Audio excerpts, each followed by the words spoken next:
Jadi kalau kita melihat prediksi saat ini kan sebenarnya ada aktivitas Madden-Julian Oscillation yang akan nanti segera masuk ke wilayah Indonesia dari arah barat.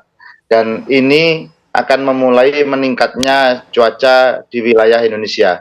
Nah, sedangkan kita secara umum wilayah Indonesia pada hari ini itu mengalami curah hujan dalam kategori ringan hingga lebat di beberapa wilayah, yaitu mulai dari Aceh, Sumatera Utara, Sumatera Barat, Riau, Bengkulu, Jambi, Sumatera Selatan, bahkan Kalimantan, serta dari wilayah Jabodetabek sendiri.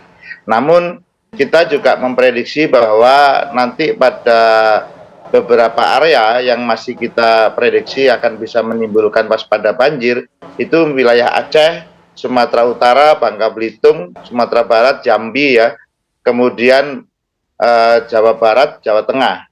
Nah, kalau kita melihat cuaca untuk tanggal 1, kalau kita lihat, kita memang melihat bahwa tanggal 1 itu merupakan kelanjutan daripada tanggal 31, di mana cuaca dengan potensi hujan ringan hingga lebat itu juga masih terjadi di wilayah Aceh, Sumatera Utara, Sumatera Barat, Riau, Jambi, Sumatera Selatan, Bengkulu, Riau, Jawa Barat, Jawa Tengah, Jawa Timur, Banten, dan Kalimantan, Kalimantan Timur, serta Kalimantan Selatan.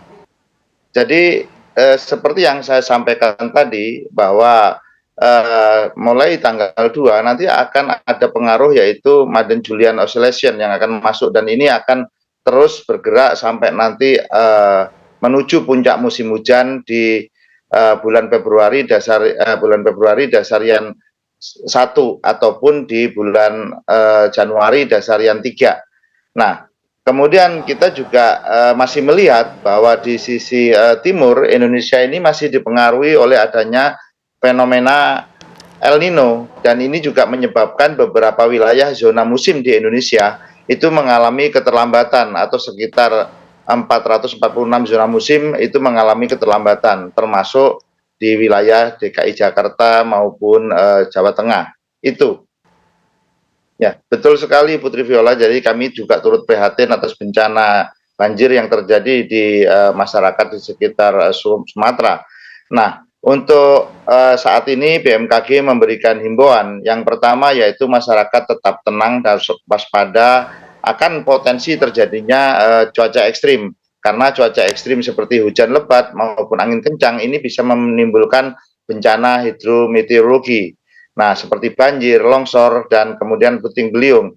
Nah, yang kedua, kami menyarankan atau menghimbau kepada masyarakat agar tetap waspada terhadap lingkungan daerah-daerah rawan di tempat tinggalnya. Jadi artinya bahwa apakah rumah saya ini di sekitar lereng atau rumah saya ini dekat bantaran sungai, itu harus dikenali dengan baik. Karena dengan mengenali dengan baik itu merupakan salah satu langkah mitigasi yang cukup signifikan.